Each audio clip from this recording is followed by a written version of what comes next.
आज हम बात करेंगे डॉक्टर जोसेफ मर्फी द्वारा लिखित एक ऐसी बुक जिसने करोड़ों लोगों के जीवन में चमत्कार कर दिया और उनके जीवन को पूरी तरह से बदल दिया। जी हाँ, हम बात कर रहे हैं the power of your subconscious mind के बारे में। इस पुस्तक को हल्के में लेने की बिल्कुल गलती मत करना। यह सबकॉन्शियस माइंड के बारे में लिखी गई अब तक की सबसे बेस्ट बुक है। डॉक्टर जोसेफ मर्फी ने अपना अधिकांश समय पूर्वी देशों के धर्मों के अध्ययन में बिताया। शोध के सिलसिले में वे कई साल भारत में भी रहे।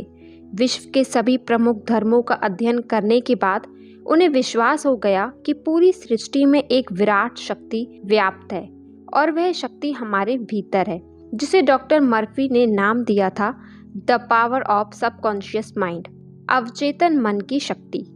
और इसी शक्ति के बारे में हम इस वीडियो में डिटेल में समझेंगे। जब आप अपने अवचेतन मन की जादुई शक्ति का प्रयोग करना सीख जाएंगे तो आपके जीवन में चमत्कार होने लगेंगे।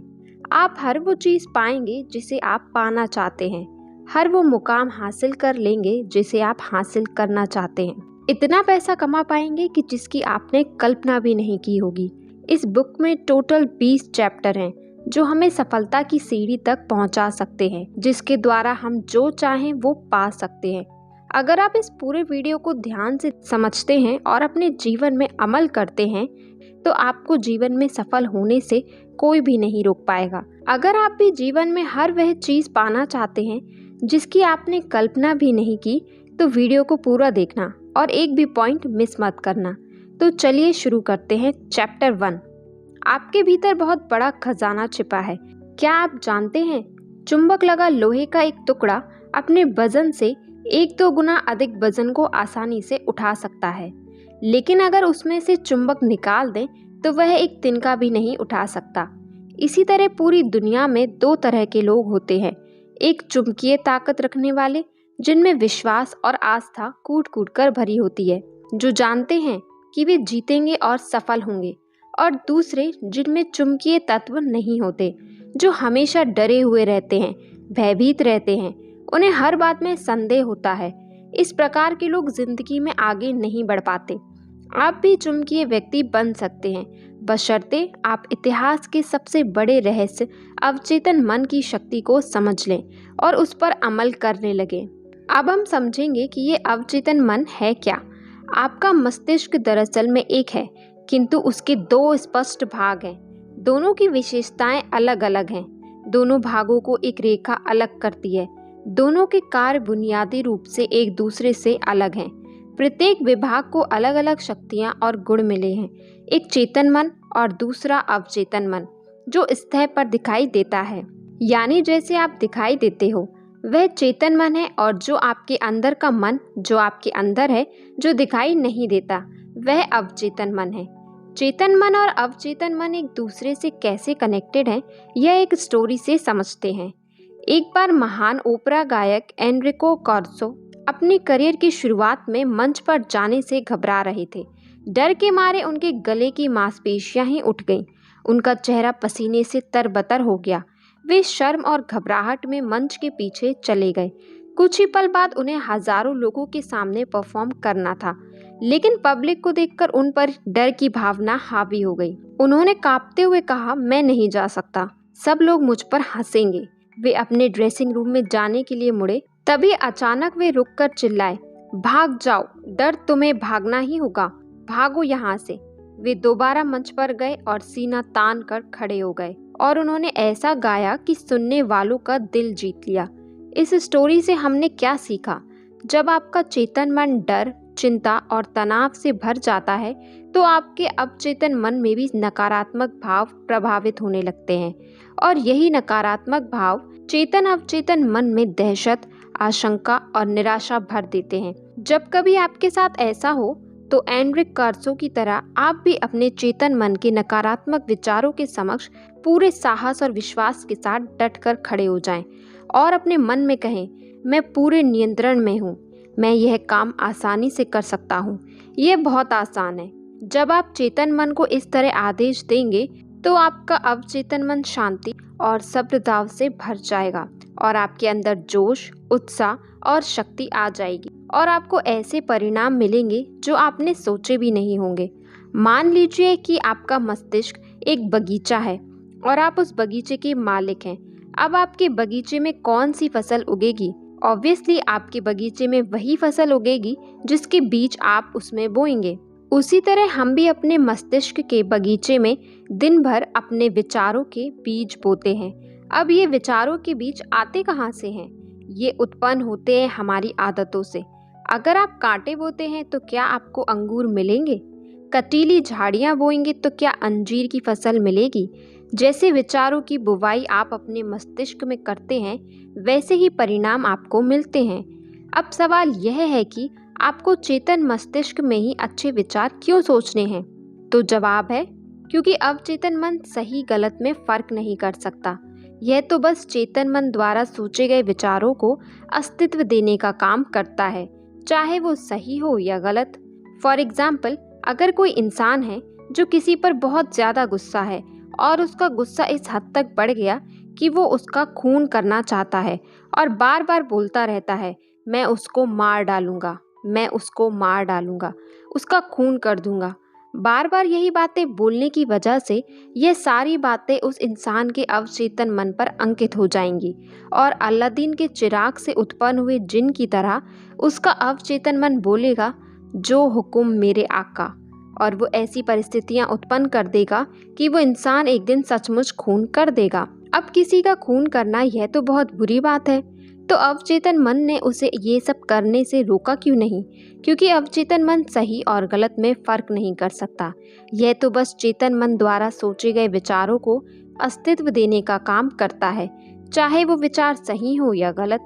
और अगर कोई स्टूडेंट एग्जाम में टॉप करना चाहता है और बार बार बोलता है, मैं टॉप करूंगा, मैं टॉप करूंगा, मैं टॉप करूंगा, बार बार बोलकर इस विचार को अपने अवचेतन मन में अंकित कर देता है, तो फिर से आपका अवचेतन मन कहेगा, जो हुक्म मेरे आका। और वो ऐसी परिस्थितियां उत्पन्न कर देगा, आपको अपनी मेहनत करने पर विवश कर देगा कि वो स्टूडेंट एग्जाम टॉप कर लेगा। ये अवचेतन मन हर उस चीज़ को हकीकत में ला सकता है जो आप हासिल करना चाहते हैं।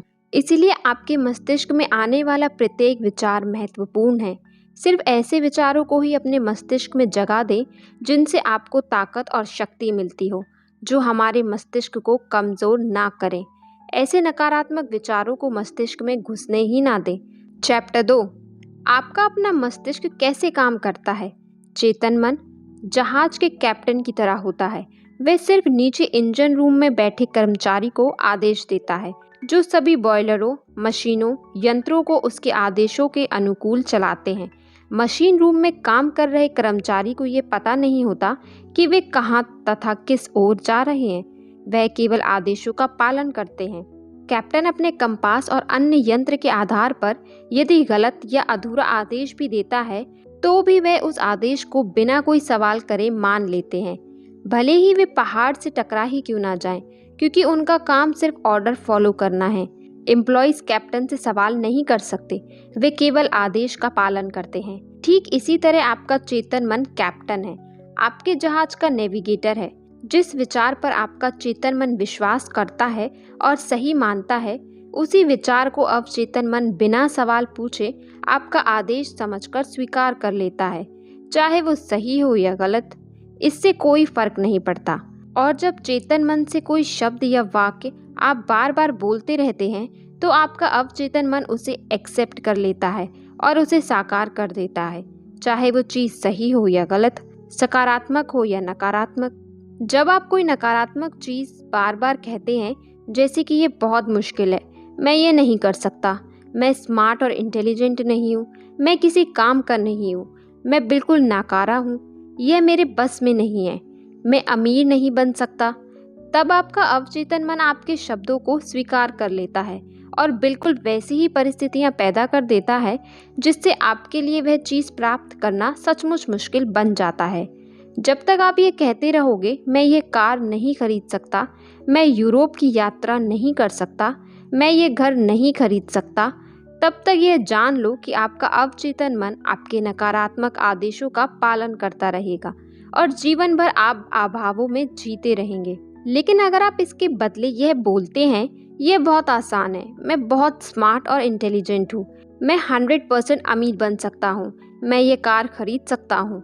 तो आपका अवचेतन मस्तिष्क बिना सवाल पूछे ये सच मान लेगा और ऐसी परिस्थितियाँ उत्पन्न कर देगा जिससे आप उस चीज़ को हासिल कर लेंगे। सुनने में आपको थोड़ा अजीब लग रहा होगा, लेकिन यह सच्चाई है। दोस्तों, एक और एग्जाम्पल देखते हैं। एक युवक गायिका को गाने के ऑडिशन के लिए बुलाया गया। वह बड़ी आस लिए इंटरव्यू का इंतजार कर रही थी, किंतु 3 बार ऑडिशन में फेल हो गई। उसका गला बहुत मधुर था, लेकिन फिर भी वह फेल हो जाती थी। क्यों? क्योंकि हमेशा इंटरव्यू के पहले वह हर बार अपने से ये कहती, वे लोग मुझे पसंद नहीं करेंगे, मेरी आवाज़ उन्हें पसंद नहीं आएगी, मुझे बहुत डर लग रहा है, शायद मेरा सिलेक्शन नहीं होगा। उसके अवचेतन मस्तिष्क ने उसकी नकारात्मक बातों को स्वीकार करके उसके सामने उनको अनुभव के रूप में पेश कर दिया। वह सफल हो गई। उसने अपने भाई को इस प्रकार काबू किया। दिन में 3 बार वह एक कमरे में गई। आराम कुर्सी पर बैठकर उसने अपने शरीर को रिलैक्स कर दिया। आंखें बंद करके उसने अपने मन व शरीर को शांत किया। उसने अपने भय को दूर करने के लिए स्वयं से कहना शुरू किया, मेरी आवाज़ बहुत सुरीली है, मैं बहुत सुंदर गा सकती हूँ, मैं पूरी तरह से गाने के लिए तैयार हूँ, मैं गाऊंगी और सुरीली स्वर में गाऊंगी और सिलेक्ट होकर दिखाऊंगी। उसने अपने शब्दों को शांत स्वर में विश्वास के साथ फिर से दोहराया। इसके बाद वह रोजाना दिन में 3 बार अभ्यास करती थी। प्रत्येक सेटिंग में वह 5 से 10 बार यही वाक्य बार बार दोहराती रही। महीने के अंत तक वह पूरे जोश और विश्वास के लिए तैयार हो गई और जब उसे फिर से ऑडिशन के लिए बुलाया गया तो उसने बहुत ही सुरीली आवाज़ में गाना गाया। उसका सिलेक्शन कर लिया गया। अगर आप भी कभी जीवन में ऐसी परिस्थितियों का सामना करते हैं तो इस तकनीक का इस्तेमाल आपने ज़रूर करना चाहिए। 100% आप सफल हो जाएंगे। चैप्टर 3, आपके अवचेतन मन की चमत्कारी शक्ति। अमेरिकी मनोविज्ञान के पितामह विलियम्स जेम्स ने कहा है कि दुनिया को हिलाने की शक्ति आपके अवचेतन मन में है। जो कुछ आप अवचेतन मन पर अंकित करते हैं, अवचेतन मन उसे पूरा करने के लिए जमीन आसमान एक कर देता है। इसीलिए आपको इसमें सही और सकारात्मक विचार अंकित करने चाहिए। आपने कई बार रियलाइज किया होगा कि अगर आपको कहीं पिकनिक पर जाना हो या कहीं यात्रा पर जाना हो और जिसके लिए आपको सुबह 4 बजे उठना हो, तो उस टाइम आप 4 बजे का अलार्म लगाते हैं और सो जाते हैं। लेकिन सुबह 4 बजे का अलार्म बजने से कुछ मिनट या कुछ सेकंड पहले ही आपकी नींद खुल जाती है। ऐसा क्यों होता है? क्योंकि आपका अवचेतन मस्तिष्क बहुत पावरफुल है और जब सोने गए थे तो सोने से पहले आपने मन में कहा था कि मुझे कल सुबह 4 बजे उठना है। आपके अवचेतन मन पर यह बात अंकित हो गई और आपका अवचेतन मस्तिष्क काम पर लग गया और अलार्म बजने से कुछ सेकंड या मिनट पहले ही उसने आपको उठा दिया। यही तकनीक आप बहुत बड़ी बड़ी चीज़ पाने के लिए भी आजमा सकते हैं। आपको बस करना यह है कि रोज़ रात को सोने से पहले बेड पर ही पड़े पड़े अपने बॉडी को रिलैक्स और स्थिर करना है। आंखें बंद करनी है और अपने अवचेतन मन को सुझाव देने हैं। यह सुझाव वह हो सकते हैं जो आप बनना चाहते हैं या फिर हासिल करना चाहते हैं।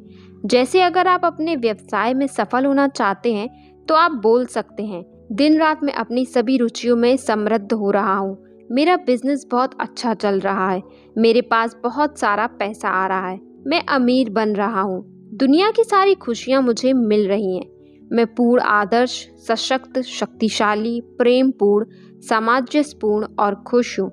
ऐसा आपको लगातार देर तक करना है और उसके बाद आपको इसकी आदत हो जाएगी और आप जानकर हैरान हो जाएंगे कि आपके जीवन में ऐसे चमत्कार होने लगेंगे जिसकी आपने कल्पना भी नहीं की होगी। अपने अवचेतन मन को खुशी, समृद्धि, प्यार, आनंद, जोश और उत्साह देने वाले विचारों से भरें। इससे क्या होगा कि जो आपके नकारात्मक जहरीले विचार जो अड्डा जमाए बैठे हैं वे अनंत तक हमेशा के लिए बाहर निकल जाएंगे। हाँ, लेकिन इसके लिए आपको लगातार प्रयास करना होगा और एक बार जब आपको इसकी आदत हो जाएगी तो फिर आपका फर्श से अर्श तक का सफ़र शुरू हो जाएगा। याद रखें, जैसे पानी पाइप में जाकर उसका आकार लेकर बहने लगता है, ठीक उसी प्रकार जीवन भी आपके अंदर के विचारों के अनुरूप ही बहता है। चैप्टर 4, प्राचीन काल में मानसिक उपचार। प्राचीन समय में आज की तरह बड़े बड़े हॉस्पिटल नहीं थे। तब भी लोगों का बीमारियों से इलाज किया जाता था और लोग अपनी बीमारियों से ठीक भी हो जाते थे। उस समय मनुष्यों को बीमारी से ठीक करने का ज्ञान पुजारियों और धर्मगुरुओं तक ही सीमित था। लोग विश्वास करते थे कि ईश्वर ने उन्हें कुछ विशेष शक्तियां दी हैं जिनके द्वारा वे उपचार कर सकते हैं। यह पुजारी और धर्मगुरु इलाज करने के लिए मंत्रों का ताबीज का अंगूठियां या स्मृति चिन्हों का प्रयोग किया करते थे। जब कोई बीमार हो जाता तो लोग उन्हें इस पुजारियों या धर्मगुरुओं के पास ले जाते और वे सिर्फ मंत्रों और ताबीज़ों के सहारे ही उनका इलाज कर देते थे और रोगी ठीक भी हो जाता था। क्या आपको लगता है कि वे रोगी सिर्फ ताबीज़ या मंत्रों की वजह से ठीक होते थे? ऑथर कहते हैं कि वे सिर्फ मंत्रों या ताबीज़ों की वजह से नहीं, बल्कि अवचेतन मन की शक्ति से ठीक होते थे। जैसा कि हमने पहले देखा कि लोग उन पुजारियों में, धर्म गुरुओं में विश्वास करते थे कि वे उनका इलाज कर देंगे। उनकी आस्था बहुत ज़्यादा होती थी। जैसे ही रोगी उनके पास जाता तो रोगी को लगने लगता कि अब मैं ज़रूर ठीक हो जाऊंगा, और यही निर्देश उनके अवचेतन मन में अंकित हो जाता था कि अब वे ज़रूर ठीक हो जाएंगे। और जैसे हमने इससे पहले ही समझा है कि अवचेतन मन में जो विचार अंकित हो जाता है वो हकीकत का रूप ले लेता है, और इसी वजह से वे रोगी ठीक भी हो जाते थे। हमारा अवचेतन मन इतना पावरफुल है कि ये हर बीमारी का इलाज कर सकता है। आपकी आस्था जितनी ज़्यादा होगी, आपको परिणाम भी उतना ही जल्दी मिलेगा। चैप्टर 5। आधुनिक युग में मानसिक उपचार जिस तरह से प्राचीन समय में पुजारी और धर्मगुरु इलाज करते थे, उसी तरह आज के आधुनिक युग में लोगों का इलाज करने के लिए डॉक्टर्स और हॉस्पिटल्स हैं। लेकिन पुरानी कहावत है, डॉक्टर घाव पर पट्टी बांधता है और ईश्वर उसे ठीक करता है। यहाँ पर ईश्वर शब्द का प्रयोग अब चेतन मन के लिए किया गया है। कोई भी डॉक्टर या सर्जन पूरी तरह से ये दावा नहीं कर सकता कि उसने मरीज को ठीक कर दिया। उपचारक शक्ति एक ही है, हालांकि इससे अलग अलग नामों से पुकारा जाता है, जैसे प्रकृति, जीवन, ईश्वर, रचनात्मक, ज्ञान। लेकिन वास्तविकता में ये सभी अवचेतन मन शक्ति की ओर इशारा करने के भिन्न भिन्न तरीके हैं। एक पेशेंट था जिसकी जीभ में लकवा मार गया था और सभी प्रकार के चिकित्सीय उपचार व्यर्थ हो गए थे। उसके डॉक्टर ने रोगी को बताया कि उसके पास एक नया यंत्र है जिससे उसे विश्वास है कि उसका इलाज हो जाएगा। डॉक्टर ने पॉकेट थर्मामीटर रोगी के मुंह में लगा दिया। रोगी ने उस नए यंत्र की कल्पना की जो उसे ठीक करने के लिए लगाया गया था। कुछ ही मिनटों में वह खुशी से चिल्ला उठा कि उसकी जीभ फिर से चलने लगी। एक युवती डॉक्टर के पास आई। उसने लिखकर बताया कि पिछले 4 सप्ताह से उसकी आवाज़ बंद हो गई है। डॉक्टर ने जांच में ये सही पाया। डॉक्टर ने उसे बताया कि गुम हुई आवाज़ कभी कभी बिजली के प्रयोग से लौट आती है और ये तरकीब आसानी से सुझाव के प्रभाव से भी की जा सकती है।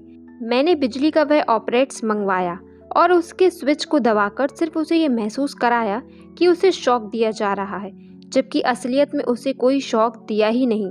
बाद में डॉक्टर ने मरीज के अवचेतन को कुछ निर्देश दिए, जैसे अब आप जोर से बोल सकती हो।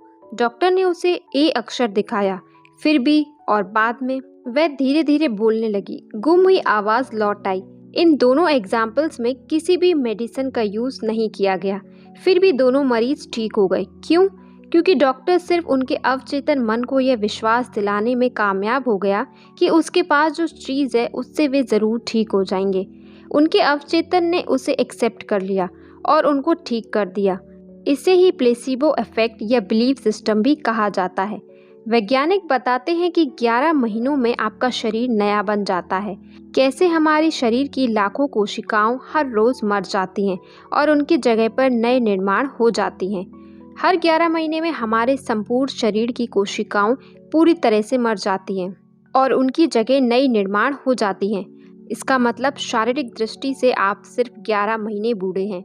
अगर आप क्रोध, ईर्ष्या और दुर्भावना के विचारों को अपने शरीर में दोबारा आने देते हैं तो इसमें आपके सिवा और कोई दोषी नहीं है। जैसे अंधेरे से छुटकारा पाने का तरीका रोशनी है, ठंड से उबरने का तरीका गर्मी है, वैसे ही नकारात्मक सोच से उबरने का तरीका सकारात्मक विचार रखना है। अच्छाई की घोषणा करें, बुराई अपने आप गायब हो जाएगी। चैप्टर 6। मनचाहे परिणाम कैसे प्राप्त करें। आपके अवचेतन मन को साराबोर करने का सबसे अच्छा समय सोने से ठीक पहले और जागने की ठीक बाद का होता है।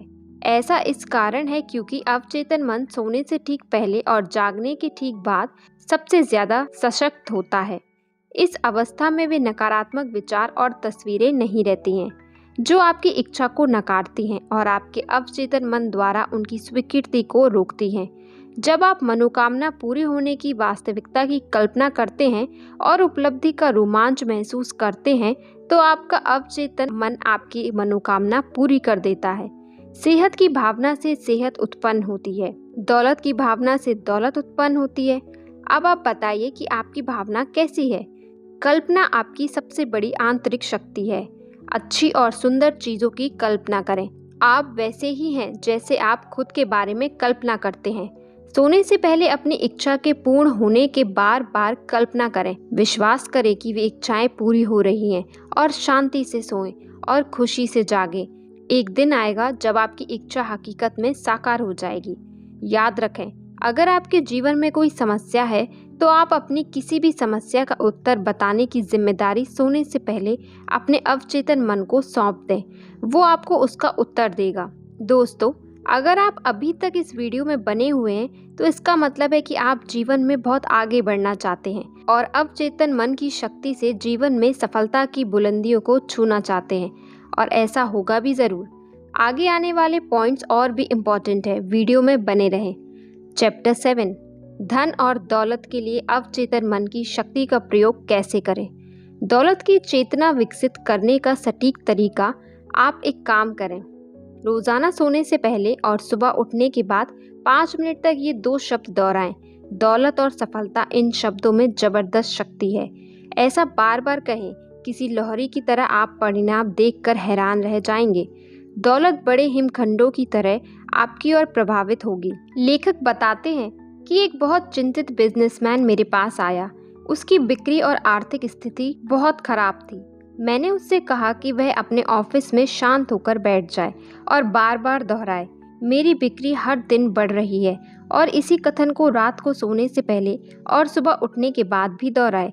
इस कथन के कारण उसके चेतन और अवचेतन मन मिलकर काम करने लगे। कुछ ही हफ्तों के अंदर उसे अच्छे परिणाम मिले। आप भी यह फॉर्मूला अपना सकते हैं।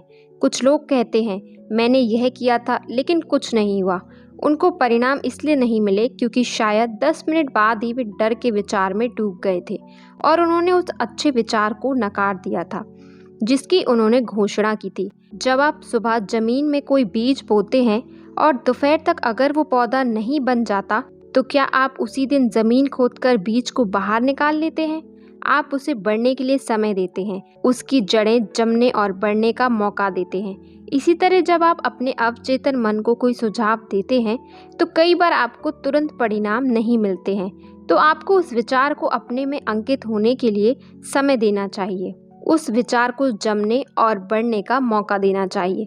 जिस वक्त दौलत का विचार आपके अवचेतन में अपनी जड़ें जमा लेगा तो आपको इतनी दौलत मिलेगी जितनी आपने कभी सोची भी नहीं होगी। चैप्टर 8, अमीरी की शाही राह पर कैसे चलें। यहाँ एक आसान तकनीक दी जा रही है जिसका प्रयोग आप अपने जीवन में धन को कई गुना करने के लिए कर सकते हैं। एक शांत रूम में चले जाएं, आराम कुर्सी पर बैठकर अपनी बॉडी को रिलैक्स करें और दिन में कई बार यह वाक्य दोहराएं, मुझे धन पसंद है, मैं इससे प्रेम करता हूँ, मैं इसका समझदारी से, सृजनात्मक तरीके से और न्यायपूर्ण तरीके से प्रयोग करता हूँ। मेरे जीवन में धन का लगातार प्रभाव हो रहा है, मैं खुशी से इसे मुक्त करता हूँ और ये अद्भुत तरीके से कई गुना होकर मेरे पास लौटता है। ये अच्छा है, बहुत अच्छा है। धन बहुत बड़ी मात्रा में मेरी तरफ प्रभावित हो रहा है, मैं इसका प्रयोग सिर्फ भलाई के लिए करता हूँ। मैं अपनी आर्थिक समृद्धि तथा मानसिक दौलत के लिए कृतज्ञ हूँ। तंगी में दिन गुजारने का असली कारण आपने कई लोगों को देखा होगा जो तंगी में दिन गुजार रहे हैं और महीने का खर्च चलाने के लिए संघर्ष कर रहे हैं। उन्हें अपने खर्च पूरे करने के लिए बहुत जूझना पड़ता है। क्या आप जानना चाहते हैं कि उनके साथ ऐसा क्यों होता है? वे लगातार उन लोगों की निंदा करते हैं जो जीवन में बहुत सफल हुए हैं और जिन्होंने बहुत दौलत कमाई है। वे सोचते हैं कि अमीर लोग बहुत बदमाश होते हैं, वे लोगों का खून चूस चूस कर अमीर बने हैं, वे बेईमान और भ्रष्ट होते हैं और इसलिए वे हमेशा अमीर लोगों से और उनके पैसों से नफरत करते हैं। आप दौलतमंद तो बनना चाहते हैं, लेकिन दौलतमंद लोगों से और उनके पैसों से ही नफरत करते हैं। और ब्रह्मांड का नियम कहता है कि आप जिस चीज़ से नफरत करते हैं वो आपसे दूर चली जाती है, चाहे वो दोस्त हो, बीवी हो, बच्चे हो, रिलेटिव्स हो या फिर दौलत। अगर आप किसी इंसान को पसंद ही नहीं करेंगे, उसे हमेशा बुरा भला कहेंगे, उसकी निंदा करते रहेंगे, तो वो आपसे दूर चला जाएगा। उसी तरह जब आप सफल और अमीर लोगों को पसंद नहीं करते या उनकी निंदा करते हो, तो ब्रह्मांड के नियम के अनुसार पैसा भी आपसे दूर चला जाता है और आपको वापस मुड़कर भी नहीं देखता। इसीलिए ऐसे लोगों के पास पैसे की हमेशा कमी रहती है। तो आपको क्या करना है? आप जब भी किसी सफल और अमीर इंसान को देखें तो कहें, मैं सफल और अमीर लोगों को आशीर्वाद देता हूँ, मैं सफल और अमीर लोगों को अपना रोल मॉडल बनाता हूँ, मैं सफल और अमीर लोगों से प्यार करता हूँ। अगर वे अमीर बन सकते हैं तो मैं भी बन सकता हूँ। जब आप सफल और दौलतमंद लोगों के बारे में अपने अवचेतन मन में अच्छी भावना रखोगे तो आपका अवचेतन मन आपको इतनी दौलत देगा कि आप गिन भी नहीं पाओगे। अगर आपने इससे पहले के अध्याय ध्यान से समझ लिए हैं तो अब तक आप जान चुके होंगे कि आपका अवचेतन मन कैसे काम करता है। आप जानते हैं कि आप इस पर जो भी छाप छोड़ेंगे वह बाहरी जगत में साकार हो जाएगा। चैप्टर 9, मन से हमेशा युवा कैसा रहे। आप उतने ही युवा हैं जितना खुद को मानते हैं। मैं हर कुछ सालों में लंदन के कैंटन हॉल में भाषण देने जाती हूँ। ऐसे ही एक भाषण के बाद एक सज्जन मुझसे मिलने आया। उसने मुझसे कहा, मेरी उम्र 84 साल है, मैं हर सुबह ऑपरेशन करता हूँ, दोपहर में मरीजों को देखने जाता हूँ और शाम को मेडिकल वैज्ञानिक जर्नल्स के लिए लेख लिखता हूँ। उसका नज़रिया यह था कि वह उतना ही उपयोगी है जितना वह खुद को मानता है और उतना ही युवा है जितना उसके विचार हैं। उसने मुझसे कहा, आपने अभी अभी जो कहा है वह बिल्कुल सही है। व्यक्ति उतना ही युवा होता है जितना वह खुद को मानता है, उतना ही मूल्यवान होता है जितना वह खुद को समझता है। कुछ लोग 30 साल की उम्र में ही बूढ़े हो जाते हैं, जबकि कुछ 80 साल में भी युवा रहते हैं। मस्तिष्क ही सबसे बड़ा बुनकर, आर्किटेक्ट, डिजाइनर और मूर्तिकार है। नाटककार जॉर्ज बर्नार्ड शॉ 90 साल की उम्र में भी सक्रिय थे। रोमन देशभक्त ने 80 साल की उम्र में ग्रीक भाषा सीखी। अल्फ्रेड लॉर्ड टेनिस ने 83 साल की उम्र में अपनी बेहतरीन कविता क्रॉसिंग दी। लोगों को एक महान सच्चाई याद रखनी चाहिए, इंसान अपने दिल में जैसा सोचता है वैसा ही वह होता है। आप बूढ़े तब होते हैं जब आप जीवन में दिलचस्पी खो देते हैं और सपने देखना छोड़ देते हैं। तो हमेशा जवान बने रहने का एक ही तरीका है, सपने देखते रहिए क्योंकि सपने सच होते हैं। और अंत में जाते जाते पूरी किताब का सार आपको सिर्फ एक लाइन में दे रही हूँ, और वो लाइन है, इंसान जैसा अपने अवचेतन मन में सोचता है वैसा ही जीवन में बन जाता है। दोस्तों, ये बुक इतनी बढ़िया है कि इसे सिर्फ एक बार पढ़ने से कुछ नहीं होगा, बल्कि इसे बार बार पढ़ा जाना चाहिए ताकि इस बुक का कंटेंट हमारे दिल और दिमाग की गहराई में पहुंच सके, हम अवचेतन मन की शक्ति का ज़्यादा से ज़्यादा फ़ायदा उठा पाएं तथा अपने जीवन को एक नए मुकाम पर ले जाएं। धन्यवाद।